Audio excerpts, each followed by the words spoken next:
West Virginia adds another quarterback killer to the list of growing pass rushers on this team, and I'm starting to feel a lot better about this defense, baby. Let's go. You are Locked On West Virginia, your daily podcast on the West Virginia Mountaineers, part of the Locked On Podcast Network, your team every day. What is up, guys? Welcome back in. My name is Mountaineer Paul. I am your host here. Welcome back into Locked On West Virginia, baby. West Virginia basketball gets a win tonight. Indiana basketball gets a loss tonight. Pitt basketball gets a loss tonight. Let's go. Today is the best day of the year so far. I am so stoked about it. I want to be brought to you by our friends at Game Time.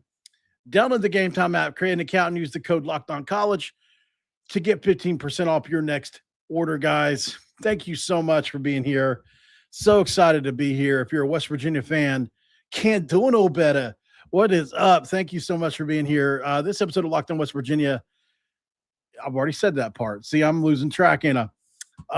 Okay, so thank you for making Locked On West Virginia your first listen and for being a part of the Locked On Podcast Network, where we talk about your team, the Mountaineers, every single day. Well, West Virginia's done it again. I've spent some time on the tape, and man, do we have another good pass rusher here that's very, very close to being a – this dude's got a lot of potential. So this is yet another addition by this staff that I am shocked to see how good this dude is. So we'll get there.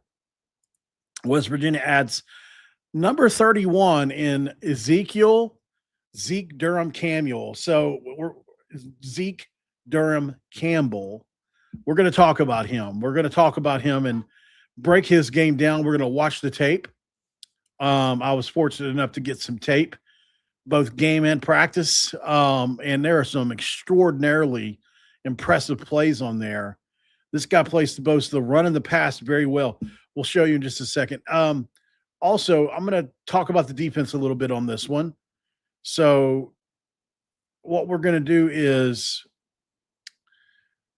I'm going to look at all the defensive additions we've gotten and try to build out a defense for us just based on the portal. Obviously, we're going to have some guys to fill in that are already on the team as well, and just kind of look and see what we're looking at here, because I think it's starting to turn into something. I don't know how good it's going to be, but we're going to look at that. So that's kind of the show on for tonight. I'm not going to go too long. I've had beef stew going all night. It started 10 o'clock.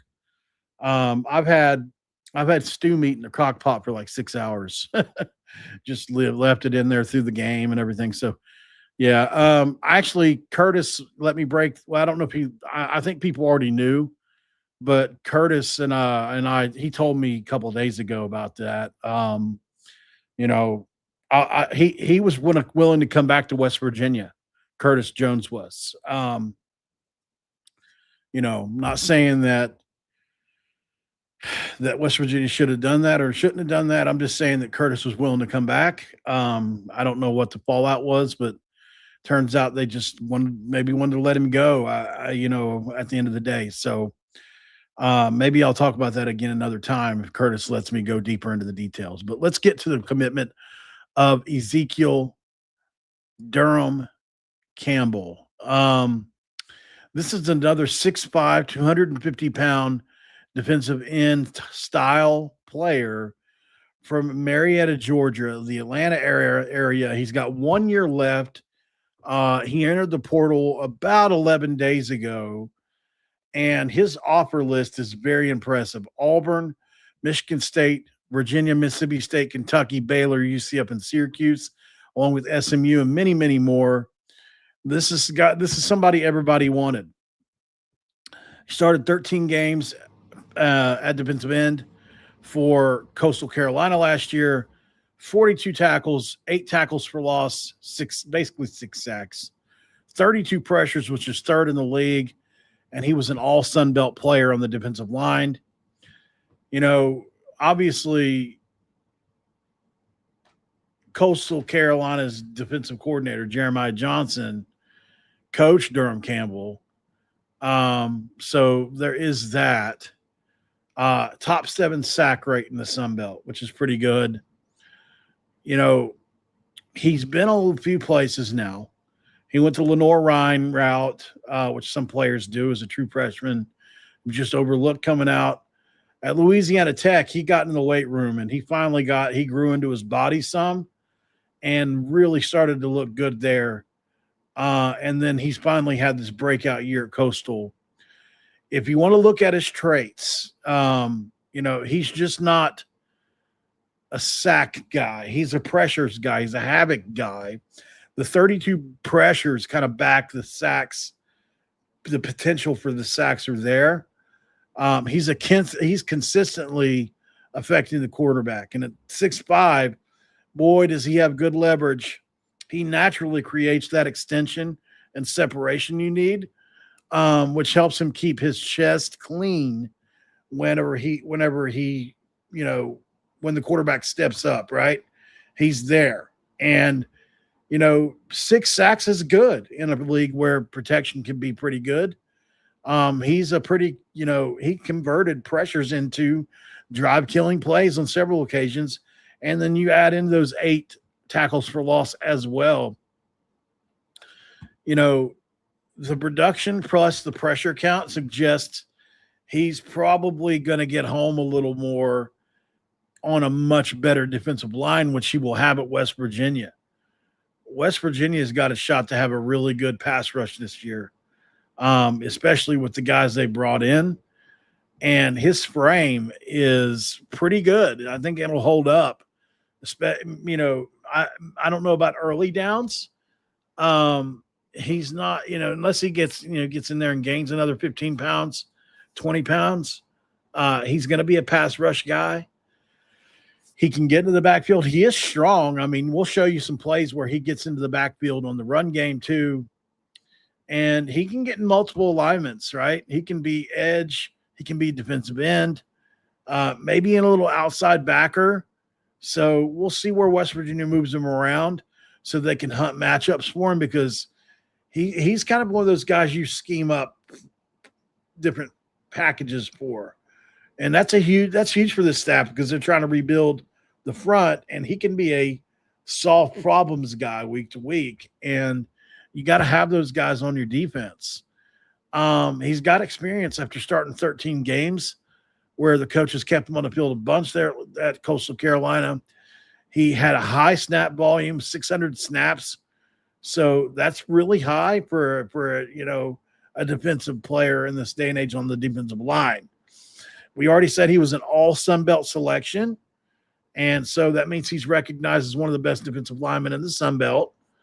I think Jeremiah Johnson did a good job with him, and really brought him along well. This is somebody that needed development. And I think by the end of last year, if you look at the beginning to end of last year on tape, he really came along strongly. Very impressed with what I've seen with him. Jeremiah Johnson publicly described the defensive identity culture he brought in with him from, we know, Louisiana Tech, right? Which is where he was before that. He called them the Soul Collectors, which is a culture, kind of a brand to impose their will, which lines up with his high motor, man. He's a disruptor up front, and really Durham-Campbell thrived in that situation. If you look at where he is for West Virginia, it fits a position of need, right? He's got proven production. West Virginia needs proven edge disruption, and he's bringing the sacks, the pressures, and all that along with him. He's an immediate role guy. I think with 1 year left, he kind of screams to you plug and play to stabilize the room and raise the pass rushing floor up. And he's going to be a matchup problem, man. If West Virginia wants to get nasty on passing downs, you can line him up wide, you can stun him, and you can stand him up and just let him go hunt. And that's what he does well. So this is a guy that, once again, man, you have to be excited about on the pass rushing side of things. Let's go to break. We'll come right back and we'll watch some highlights of this very talented pass rusher for the Mountaineers. Talking about our friends at FanDuel on this one, guys, and this time with FanDuel, usually we like our old saying of $5 to make you come holla, but on this one, we're talking about the college football playoff being here and FanDuel being all the rage, right? Because FanDuel is giving customers even more ways to get in on the action every single game day of the playoffs. Because right now, every college football playoff game day, FanDuel users get a profit boost waiting for them in the app. That's right. You heard it here. Here's what I love about that. You get to use the profit boost on bets you already feel good about. You can ride within the favorites if you want to. You can bet on those if you want to. You can take a shot on the underdog if you want to, if you feel that upset coming. Or you can build a parlay around players and moments you think decide the game. Then just apply your profit boost and go for even bigger winnings. And when you win, FanDuel pays it out instantly. You don't have to wait. You just get it right away. Ain't no 24, 74, 28 hours, nothing. You're getting it now. Nowza. FanDuel is the best place to get into the action all playoff long. So please visit FanDuel.com to get your college football playoff boost every game day.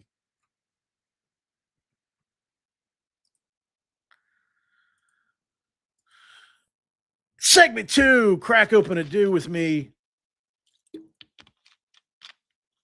as we dive into the tape, baby. Let's watch it, and we'll get into the defense here in just a second.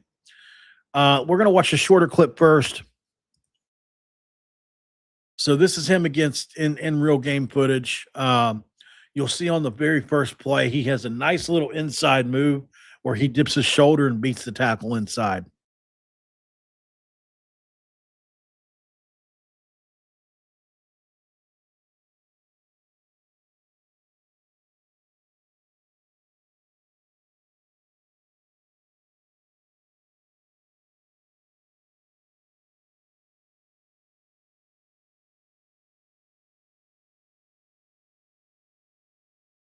Running the football. Here's another one against Jacksonville State, I believe. Yep. Great job there.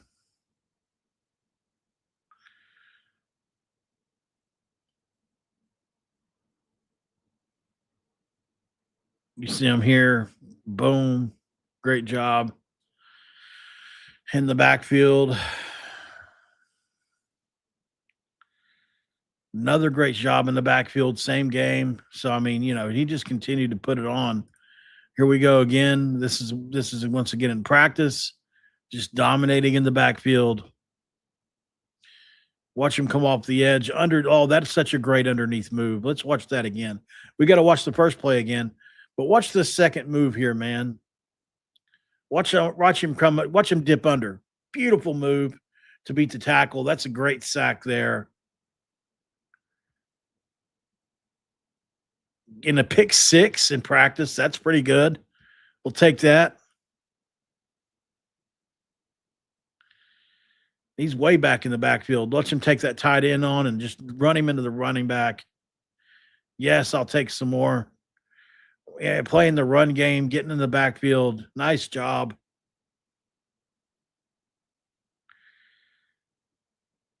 Nice play from behind, too. Wow.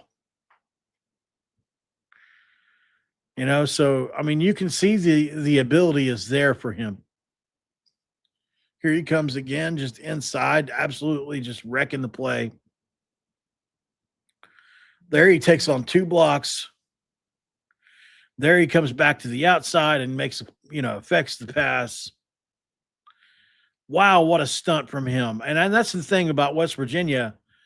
The word on the street is West Virginia's thinking about playing him at outside backer where he can run. And if you do that, man, look at that move there. Nice move. Watch the hands. Now, I would like to see him get his hands on there a little earlier, but you see there, nice stack and shed. Just dominated that guy. Nice inside move.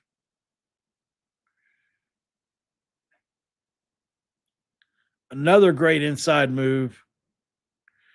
And so you see this guy has a ton of ability. And you start to think about him along with Hastrup, who we just had yesterday.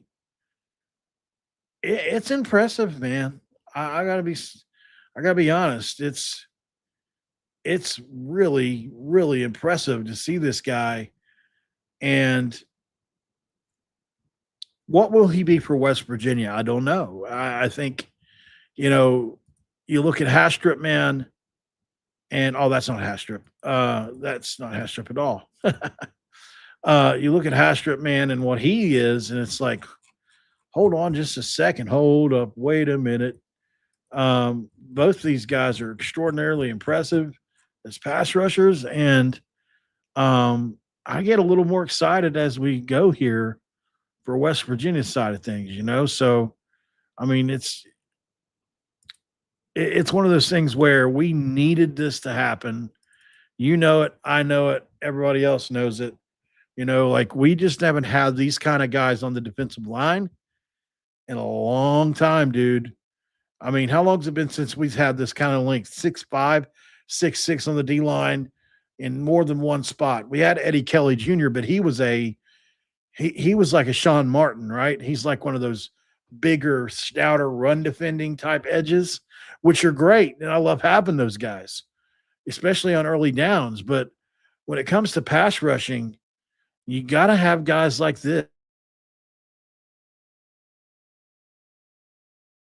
And this guy can do it, So there's a lot to love about it. There's a lot to pray for and kind of get excited about. But, we'll see how it starts to come together, because I think this is a defense that has a chance to come together because of the pass rush. And you start to look at a guy like this, and it's like, okay, you really start to get excited now, because this is a guy that's, I mean, obviously Toby is he's a level above. I don't know.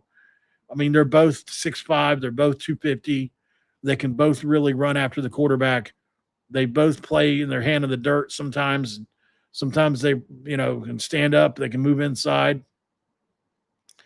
But I like them both, man. I really do. But you start to get excited about these guys as pass rushers and what they could be as potentially bookends, One guy's a senior, one guy's a freshman for sure, but the overall potential is there. So, what's up? What's up, everybody? What I want to do here is, let's look at the offense and let's look at the defense. How many are coming in on offense? 17, I believe. You have 14 coming in on defense, right? So if you look at the defensive line, the defensive lineman West Virginia's brought in so far, you've got Ezekiel Durham-Campbell coming in from Coastal Carolina, 6'5", 250. You've got Toby Hostrip coming in from Oregon, 6'5", 241. You've got Harper Holloman, Western Kentucky, 6'3", 260. David Afogo, Bowling Green, 6'3", 245. And Will LeBlanc, 6'4", 300. Not bad on the defensive line. I think you've really added some, youth and vigor in there, along with, let's not forget, we've got Brandon Caesar, Wilnerson Telemack coming in back this year as maybe redshirt freshman or more. Let's see what it looks like. I mean, maybe the defensive line room can be a lot better at the edge spots than it's been in years previous to this, because it just hasn't been great yet. You look at the linebacker spots. Obviously Malachi Hood is a very good athlete, 6'2", 235 out of Illinois.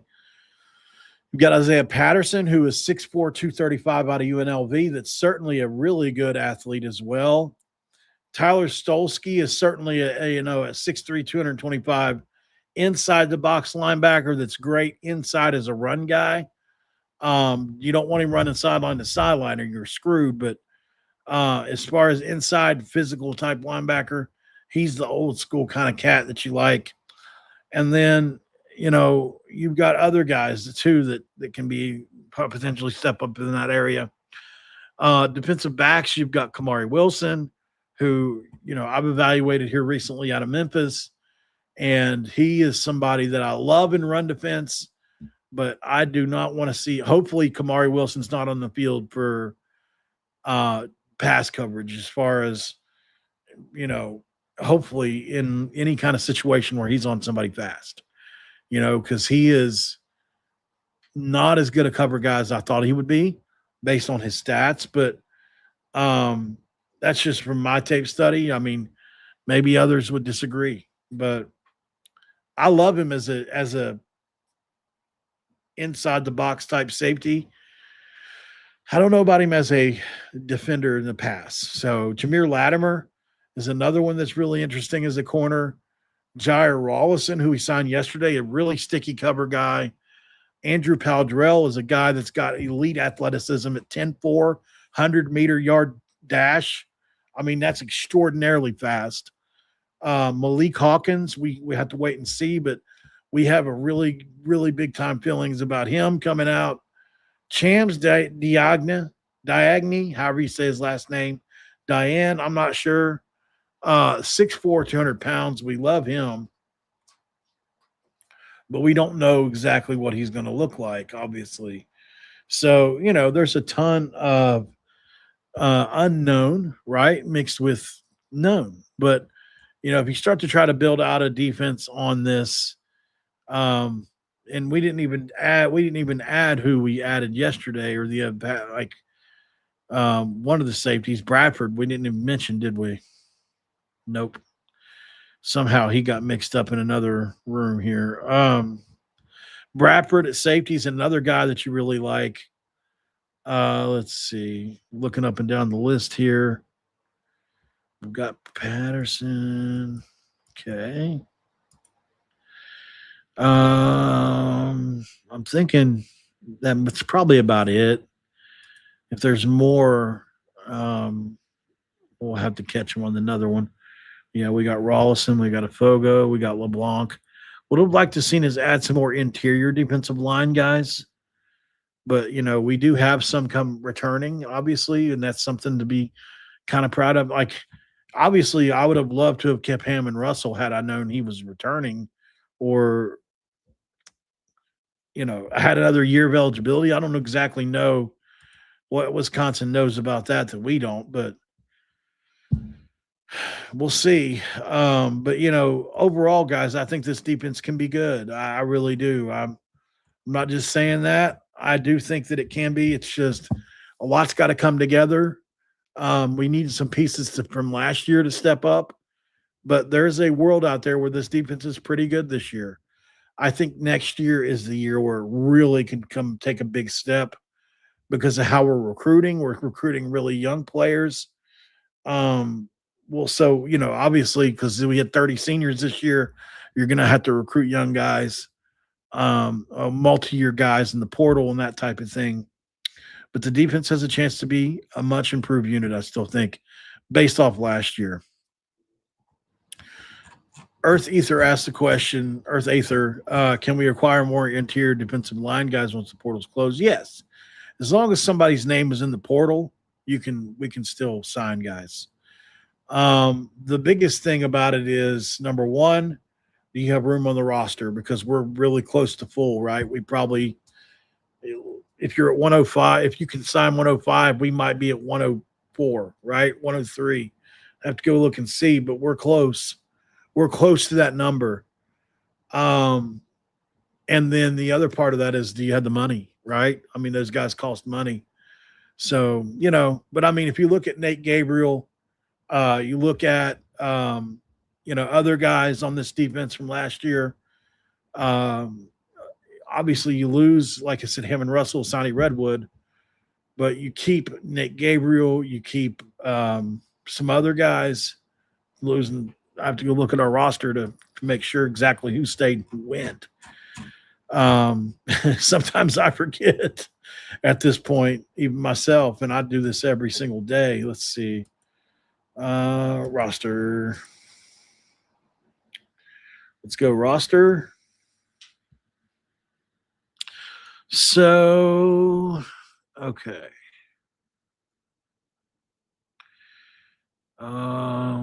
Have they updated is another big question, right? Let's see. Defensive line, Jackson Biser's gone. Yeah, let me pull up I'll get back to you on that answer because there are some guys that obviously, um, you know, just not 100% sure about. Let me try this one. Oh, here we go. The West Virginia. Let me just use the actual website. That'll make things a lot easier, to be honest. Yeah, that's way better. Okay, now we can just change it by position. Boom. There we go. Okay, now we're in there. Let's see. It's crazy. We don't have pictures for so many guys right now. Champs Diagne, Jameer Latimer don't have pictures. Malik Hawkins, David Nafogo don't have pictures. So defensive line, we've got Wilnerson Telemack, obviously, who's 6'6", 255. Taylor Brown, who was a big-time acquisition last year. If he steps up, we're talking about somebody who's got major potential. Corey McIntyre is coming back. That's another one that's got major potential. This is the one caveat is as long as none of these guys enter the portal.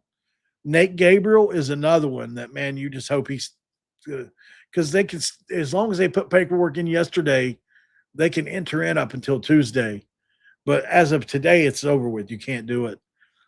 Brandon Caesar, Nate Gabriel, all these guys are young and should contribute this year. So I think they'll be okay. Harper Holloman, you got coming in. Will LeBlanc, you got coming in. But, overall, I think you're okay on defensive line. But you're going to need everybody to contribute pretty much. I mean, that's the way it's looking right now. It's going to be tough. I mean, you're going to need a Fogo. You're going to need Telemack. You're going to need Brown. You're going to need McIntyre, Gabriel, Caesar, Holloman, LeBlanc. All these guys are going to have to contribute, I think, to have a 3 deep. I mean, if we have 4 defensive linemen, you're going to have even a couple more guys contribute. So yeah, there's a lot to it here, man. Obviously, linebacker, Ben Cutter, Ashton Woods, Cam Torber, who I love. I think Cam Torber is going to step up and be a star this year. Cam Torber is my pick to be a star this year. As long as he's got it up here, he's got it athletically. Let's go to break. We'll be right back.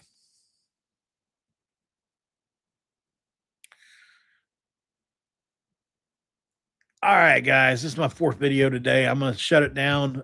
Thank you guys so much for all the support. I just got to get up from this desk for a little bit. But thank you all very much. Like the video before you leave, please. Share the video out too if you get time to, social media everywhere, whether that's Facebook or X or wherever you go. And I will see you guys tomorrow. We have a lot to break down on the portal. We have a lot to break down on basketball, and the show will go on here. So thank you so much as well for being here every single day, guys. Have a great rest of your night, and we'll see you on the next one. Q Country Roads. Good night.